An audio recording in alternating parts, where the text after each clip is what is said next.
မိုးတက်မုန်တိုင်းတွေပြင်းထန်စွာရွာသွန်းနေတဲ့ညတည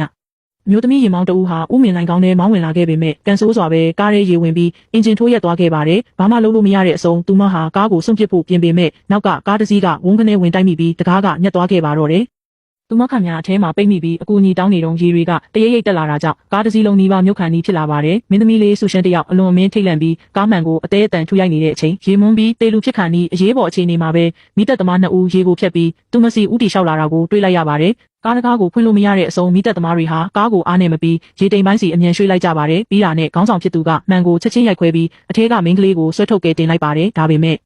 အဲ့ဒီအချိန်ကျမှ2ယောက်စလုံးစွန့်သွားခဲ့ရပါတယ်ဘာလို့လဲဆိုတော့ကဲတင်ရှင်ဟာလွန်ခဲ့တဲ့10နှစ်ကသူမကိုယ်တိုင်ရရက်ဆက်ဆက်စွန့်ပစ်ခဲ့တဲ့အချစ်ဦးစုရန်ဖြစ်နေလို့ပါပဲစုရှမ်းကတစ်ချိန်ကအသက်ထက်မကချစ်ခဲ့ရတဲ့အမျိုးသားကိုရင်ခွင်ထဲမှာတင်းတင်းကြပ်ကြပ်ဖတ်ထားမိပေမဲ့စုရန်ကတော့စိတ်ထဲကစိုးရိမ်နေပေမဲ့လည်းမျက်နှာလွှဲကအတင်းဖော်တယောက်ကိုပဲဘေးကင်းလုံခြုံရေးအင်ဂျီပေးခိုင်းလိုက်ပြီးလှည့်ထွက်သွားခဲ့ပါတော့တယ်မကြခင်မှာပဲစုရှမ်းကအင်ဂျီပြန်ပေးဖို့စုရန်စီရောက်လာပြီးတတိမွေးကတို့တွေပြန်ဆင်ပြေကြရအောင်လို့တောင်းဆိုလိုက်ပါတယ်စုရန်ကတော့မယုံနိုင်တယ်လို့စိုက်ကြည့်နေမိတာပေါ့လွန်ခဲ့တဲ့10နှစ်ကသူ့ကိုအသေးခွဲပြီးပြစ်သွားတဲ့အချစ်ဦးကအခုမှပြန်ပေါင်း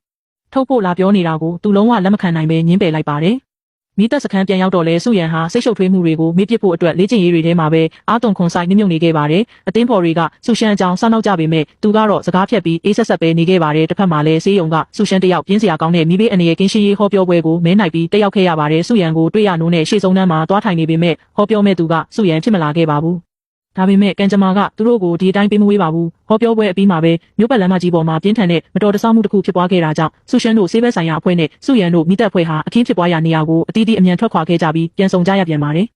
အခြေအနေကအလွန်စိုးရိမ်ရတာကြောင့်သူတို့2ယောက်ဟာတယောက်နဲ့တယောက်မတိကျင်အောင်ဆောင်ပြီးလူနာတွေကိုကယ်တင်နေကြပါတယ်အဲ့ဒီအချိန်ရေထဲမြုပ်နေတဲ့ကားတွေကရင်မောင်းကိုကယ်တင်နေတော့ကားကိုတွေကရုတ်တရက်ရွေ့ရပြီးဆူရှန်အပေါ်ပြီးမဲ့အနေနဲ့ကြုံလာရပါတယ်စုရန်ကတုံဆိုင်မနေပဲသူမကိုဘုံခနဲ့ဝင်ရောက်ကာကွယ်ပေးလိုက်တာကြောင့်ကျိုးပဲ့နေတဲ့ကားကိုရဲ့အစအနတစ်ခုကသူ့ရဲ့ကြောပြင်ထဲကိုစိုက်ဝင်သွားခဲ့ပါတော့တယ်စုရန်ဟာသူမကိုစိတ်မပူစေချင်တာကြောင့်ဒဏ်ရာရသွားတာကိုဖုံးကွယ်ပြီးဘာမှမဖြစ်သလိုဟန်ဆောင်ကာကယ်ဆယ်ရေးကိုပဲဆက်လုပ်နေခဲ့ပါတယ်ကယ်ဆယ်ရေးတွေပြီးသွားတဲ့အချိန်မှာတော့ဆူရှန်ကစုရန်ဒဏ်ရာရသွားမှန်းသိသွားပြီးဆေးရုံကိုလိုက်ခဲ့ဖို့အတင်းကျပ်တောင်းဆိုပါတော့တယ်။ဒါပေမဲ့ခေါင်းမာတဲ့ဆူရန်ကဆူရှန်နဲ့ဝေးဝေးနေချင်တာကြောင့်အပြက်ညင်းနေခဲ့ပါတယ်။အဲ့ဒီအချိန်မှာပဲကယ်တင်ရှင်ကြီးဖြစ်တဲ့မိသက်တင်တန်းဆရာကဂျားရဲကဝင်ပါလာပြီးသူတို့2ယောက်ကိုတစ်ဖက်တစ်လမ်းကတွန်းအားပေးတဲ့အနေနဲ့ဆူရန်ကိုဆေးရုံသွားပြီးကုသမှုခံယူဖို့အထက်လူကြီးအမိန့်ထုတ်လိုက်ပါတော့တယ်။ဒီလိုနဲ့လွတ်လန်းမရှိတော့တဲ့ဆူရန်တယောက်မင်းသမီးလေးဆူရှန်နဲ့အတူဆေးရုံကိုမကြေမချမ်းနဲ့လိုက်သွားရပါတော့တယ်